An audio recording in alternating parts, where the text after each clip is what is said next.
Iya, terima kasih atas waktunya kepada Ibu Moderator.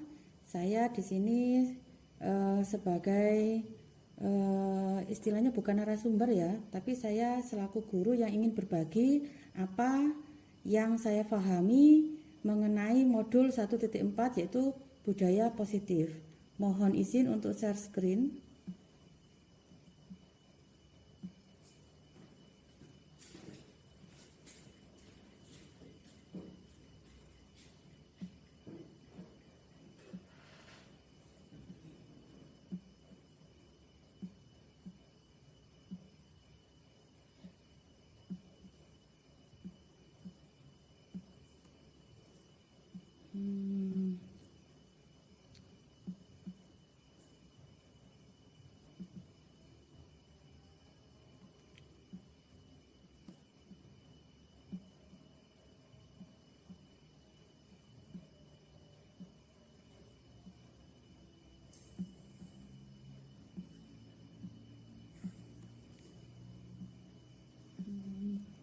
Sebentar. Bentar.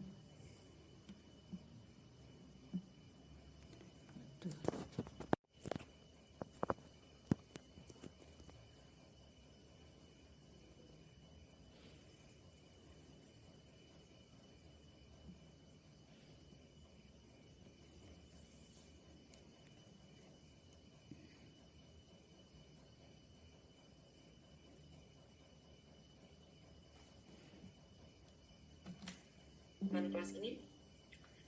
Terima kasih. Untuk itu, jika tidak ada yang ditanyakan, selanjutnya saya serahkan kepada narasumber untuk memberikan presentasi tentang budaya positif dan pengalaman pengimplementasian konsep. Kepadanya dipersilakan.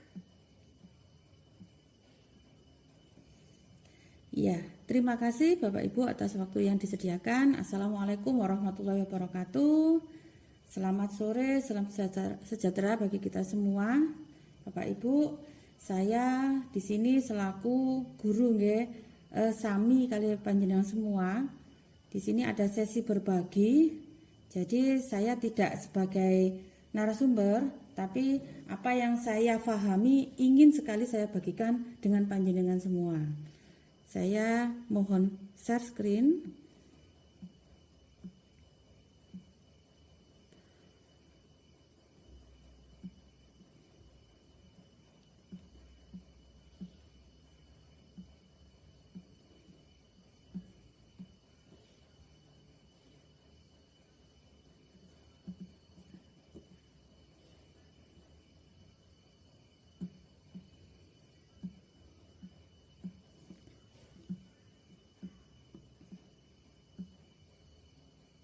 Nah, sudah nampak nggih Bapak Ibu?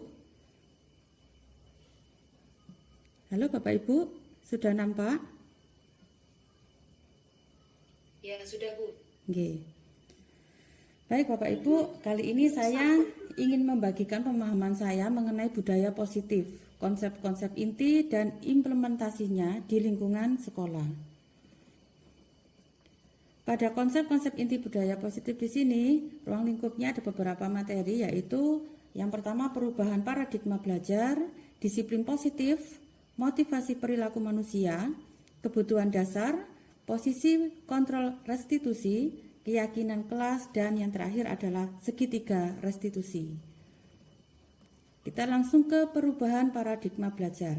Bapak Ibu, untuk melaksanakan budaya positif di sekolah kita, mau tidak mau kita harus melakukan perubahan paradigma belajar.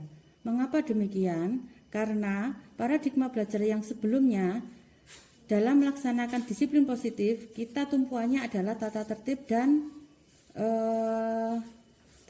dan peraturan. Tapi untuk melaksanakan budaya positif kali ini kita akan bertumpu pada kontrol Bapak Ibu, teori kontrol, bukan dari stimulus dan respon. Jadi bagaimana seseorang bisa berubah dari paradigma stimulus respon kepada pendekatan teori kontrol? Menurut Stephen R. Covey dalam bukunya Principle Constraint Leadership 1991 mengatakan bahwa bila kita ingin membuat kemajuan perlahan sedikit-sedikit ubahlah sikap atau perilaku Anda. Jadi sebelum merubah orang lain, rubahlah terlebih dahulu perilaku Anda, mulai dari diri sendiri.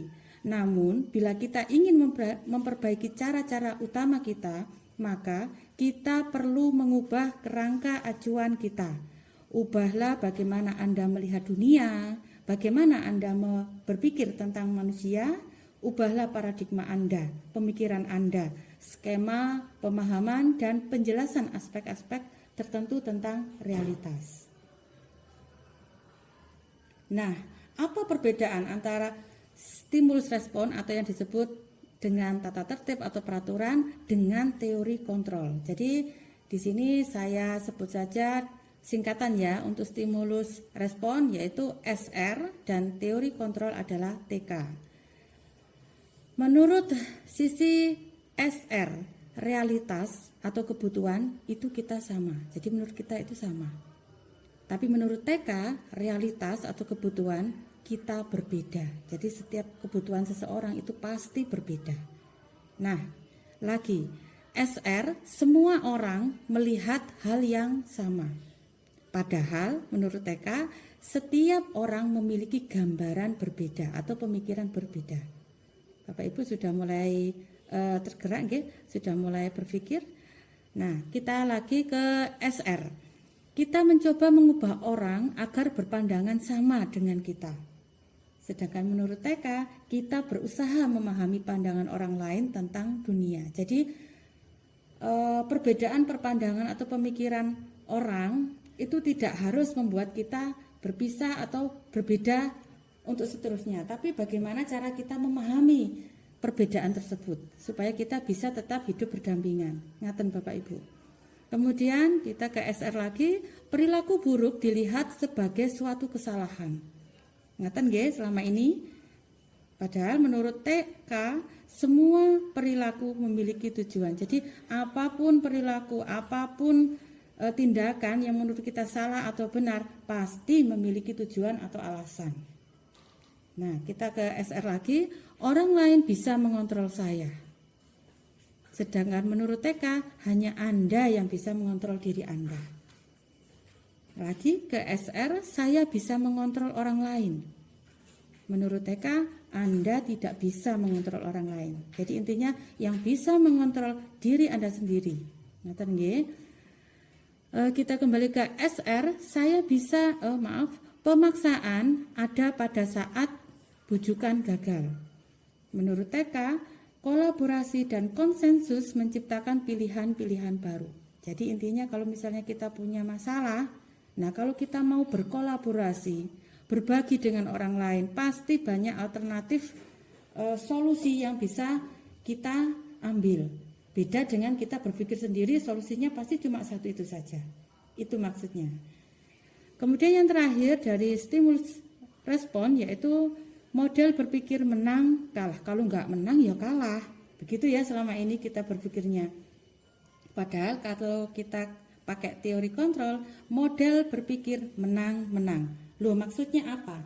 Maksudnya adalah misalnya anak-anak didik kita mengikuti lomba MIPA. Pasti ada yang juara 1, ada yang juara 2, 3, dan ada juga yang tidak tidak dapat peringkat, tidak dapat nilai sama sekali. Nah gitu ya. Padahal apakah itu sudah disebut kalah? Enggak Bapak Ibu. Kalau mereka tidak mendapatkan nomor, tidak mendapatkan peringkat, itu bukan berarti mereka kalah, tapi mereka tetap menang. Menang melawan apa? Menang melawan rendah diri, menang melawan putus asa. Nah itu loh ya. Jadi banyak sisi lain yang tidak kita pikirkan sebelumnya. Padahal itu mereka tetap menang. Ngaten nggih? Baik, kita lanjutkan. Nah, sekarang kita sampai ke disiplin positif. Menurut pemikiran Ki Hajar Dewantara, sejalan dengan pandangan Diane Johnson dalam bukunya Restructuring School Discipline 2001 menyatakan bahwa yang dimaksud dengan disiplin positif adalah disiplin diri yang dapat membuat seseorang menggali potensinya menuju kepada sebuah tujuan. Jadi setiap orang itu memiliki tujuan untuk melakukan sesuatu dan menggali potensinya. Sesuatu yang dihargai dan bermakna pastinya. Dengan kata lain, disiplin diri juga mempelajari bagaimana cara kita mengontrol diri dan bagaimana menguasai diri untuk memilih tindakan yang mengacu pada nilai-nilai yang kita hargai. Dengan kata lain, seseorang yang memiliki disiplin diri berarti mereka bisa bertanggung jawab terhadap apa yang dilakukannya karena mereka mendasarkan tindakan mereka pada nilai-nilai kebajikan universal. Nilai-nilai kebajikan universal di sini maksudnya adalah nilai-nilai kebaikan. Jadi setiap orang itu memiliki naluri, Bapak Ibu. Naluri mengatakan sesuatu itu jelek, salah, dan itu benar dan baik. Jadi yang dimaksud di sini melingkupi semua aspek. Jadi kebajikan itu kebaikan yang terkandung dalam setiap aspek. Lanjut ke 3 motivasi perilaku manusia. Diane Gosson dalam bukunya Restructuring School Discipline menyatakan ada 3 motivasi perilaku manusia. Yang pertama adalah untuk menghindari ketidaknyamanan atau hukuman. Maksudnya apa? Contohnya begini Bapak Ibu. Misalnya ada murid, kenapa kok datang pagi di hari Senin? Karena mereka takut tidak bisa mengikuti upacara. Dan takut nanti akhirnya ada hukuman yang mereka terima dan itu menyebabkan ketidaknyamanan terhadap apa yang mereka rasakan. Ngaten nggih. Kemudian kedua adalah untuk mendapatkan imbalan atau penghargaan dari orang lain. Jadi ada murid atau kita sebagai guru melakukan sesuatu hanya ingin mendapatkan imbalan atau penghargaan berupa pujian dari Bapak Ibu guru. Kalau misalnya dia sebagai murid atau kita sebagai guru, oh saya mau datang lebih pagi setiap hari supaya nanti saya dapat pujian dari Bapak Kepala Sekolah. Bisa dikatakan menjadi guru teladan, ini loh guru teladan. Nah itu kan berarti melakukan tindakan hanya ingin mendapatkan pujian, penghargaan. Kemudian motivasi yang ketiga adalah untuk menjadi orang yang mereka inginkan dan menghargai diri sendiri dengan nilai-nilai yang mereka percaya. Nah, poin ketiga inilah dari motivasi perilaku manusia yang ingin kita raih.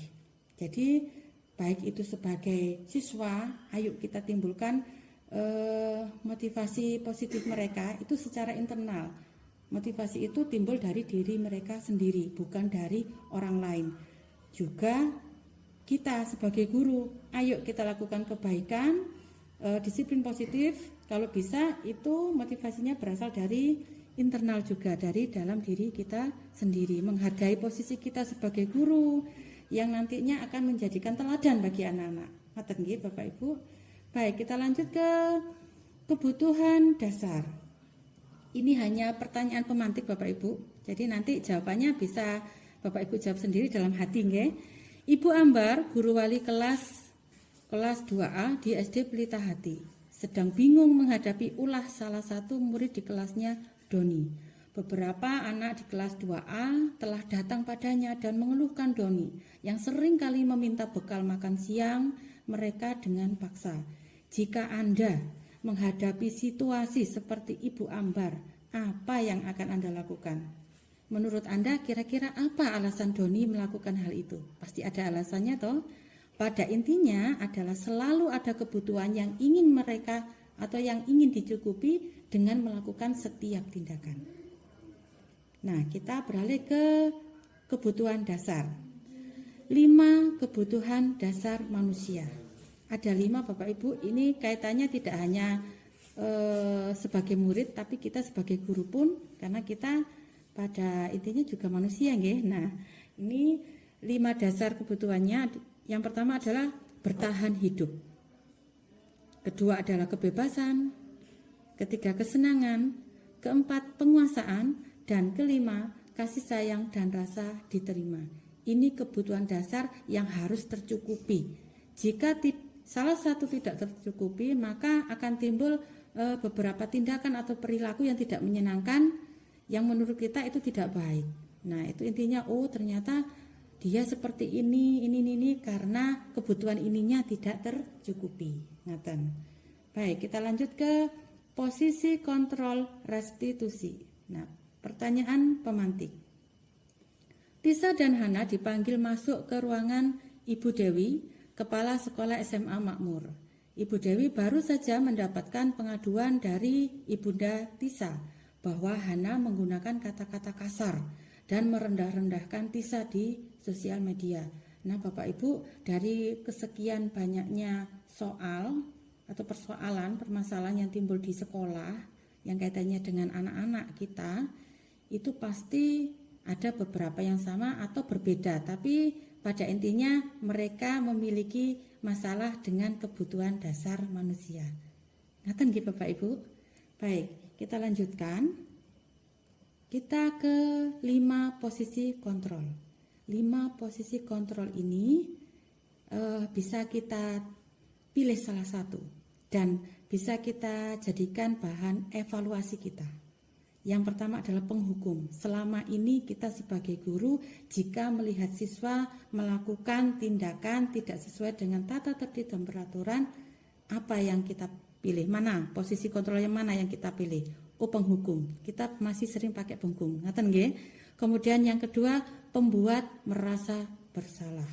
Pembuat merasa bersalah ini maksudnya kita sebagai guru menegur siswa, tapi seolah-olah kita yang bersalah. Kenapa kita kok tidak mendisiplinkan mereka, sehingga mereka merasa santai saja meskipun ditegur, tapi wong gurunya loh merasa tidak disiplin, makanya saya pun ya tidak merasa terlalu bersalah. Nah, itu yang kedua.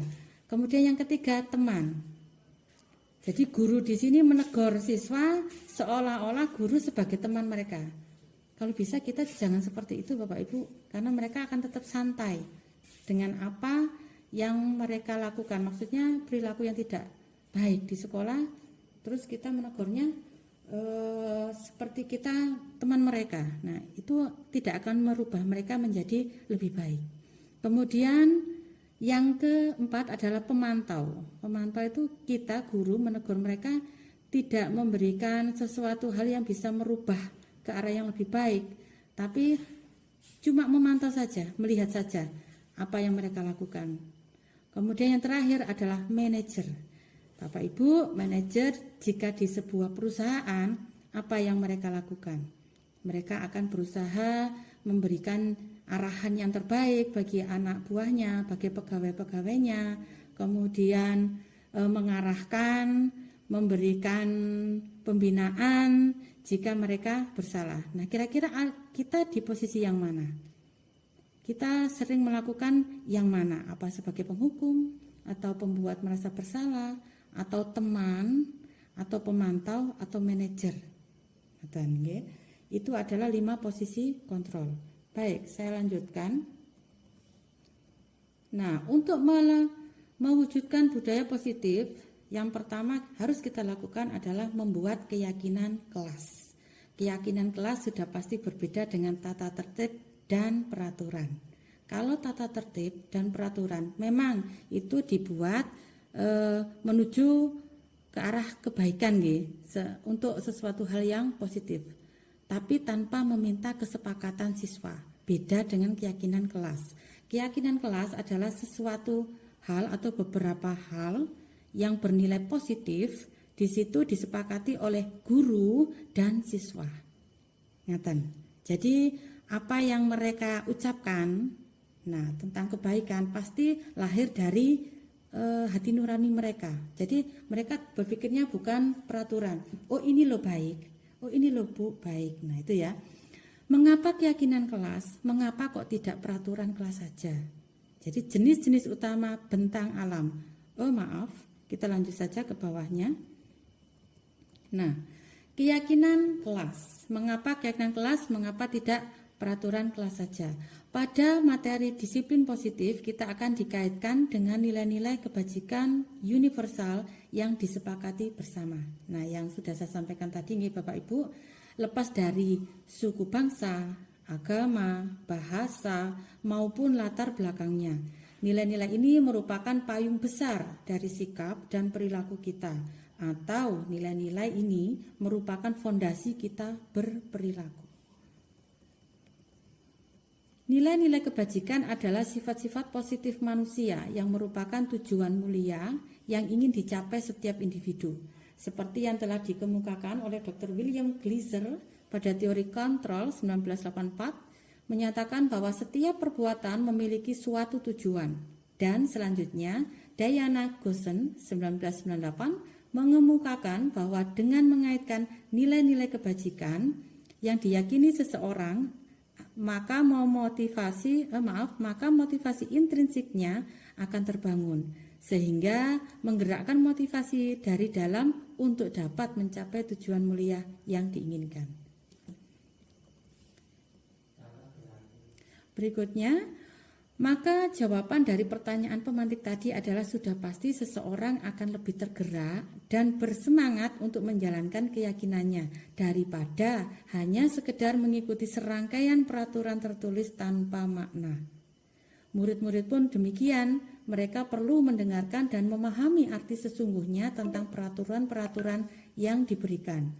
Apa nilai-nilai kebajikan di balik peraturan tersebut? Apa tujuan utamanya, dan menjadi tidak tertarik atau takut sehingga hanya sekedar mengikuti serangkaian peraturan-peraturan yang mengatur mereka tanpa memahami tujuan mulianya.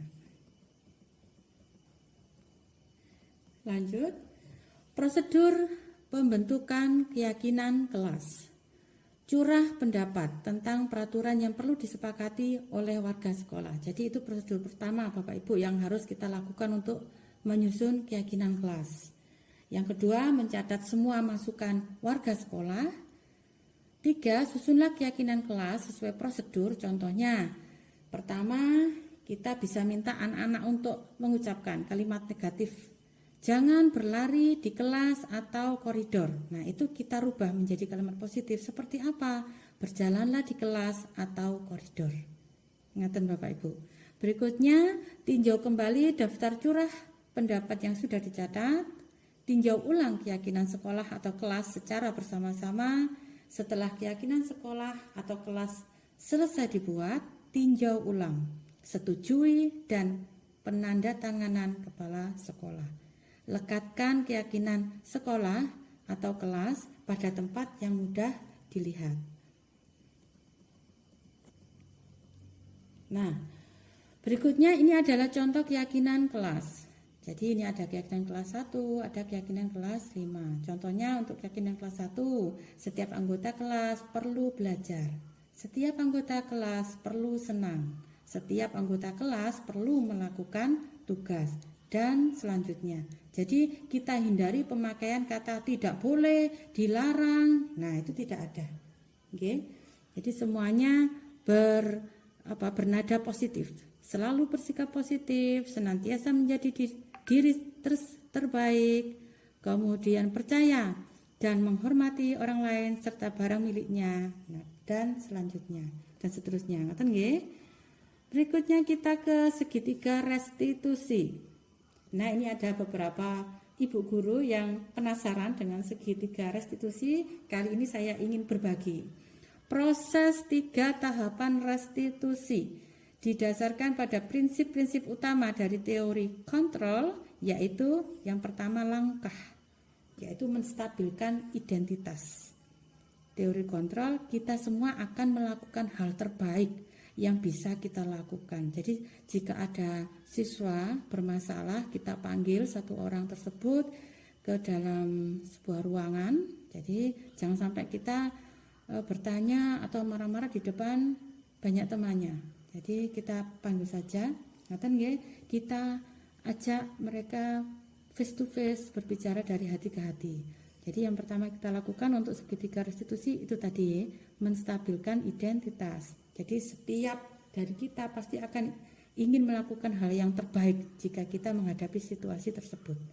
Kemudian yang kedua adalah validasi tindakan yang salah. Semua perilaku memiliki alasan. Jadi tanyakan kepada mereka, apa alasannya kok Ananda melakukan hal ini? Pasti ada alasannya. Kemudian yang ketiga adalah menanyakan keyakinan. Kenapa menanyakan keyakinan? Karena keyakinan kelas tadi kan sudah kita bentuk sebelumnya. Jadi kalau ada siswa kok melanggar keyakinannya, nah kita tanyakan keyakinan kita yang kita bentuk kemarin seperti apa ya? Kalau kita seperti ini, kita harus seperti apa? Nah, ngoten nggih. Iya, Bapak Ibu, kita lanjut ke keyakinan kelas. Mengapa keyakinan kelas dan mengapa kok tidak peraturan kelas saja? Pada materi disiplin positif, kita akan dikaitkan dengan nilai-nilai kebajikan universal yang disepakati bersama, lepas dari suku bangsa, agama, bahasa maupun latar belakangnya. Nilai-nilai ini merupakan payung besar dari sikap dan perilaku kita, atau nilai-nilai ini merupakan fondasi kita berperilaku. Nilai-nilai kebajikan adalah sifat-sifat positif manusia yang merupakan tujuan mulia yang ingin dicapai setiap individu, seperti yang telah dikemukakan oleh Dr. William Glasser pada teori kontrol 1984, menyatakan bahwa setiap perbuatan memiliki suatu tujuan, dan selanjutnya Diana Gossen 1998 mengemukakan bahwa dengan mengaitkan nilai-nilai kebajikan yang diyakini seseorang, maka motivasi intrinsiknya akan terbangun. Jadi motivasi intrinsik itu maksudnya motivasi yang lahir dari dalam diri sendiri, sehingga menggerakkan motivasi dari dalam untuk dapat mencapai tujuan mulia yang diinginkan. Baik, kita lanjut. Maka jawaban dari pertanyaan pemantik tadi adalah sudah pasti. Seseorang akan lebih tergerak dan bersemangat untuk menjalankan keyakinannya daripada hanya sekedar mengikuti serangkaian peraturan tertulis tanpa makna seperti yang kita jalani saat ini. Ngaten nggih Bapak Ibu? Murid-murid pun demikian. Mereka perlu mendengarkan dan memahami arti sesungguhnya tentang peraturan-peraturan yang diberikan. Panjang atau rambutnya panjang, misal itu kita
Sifat, selamat pagi.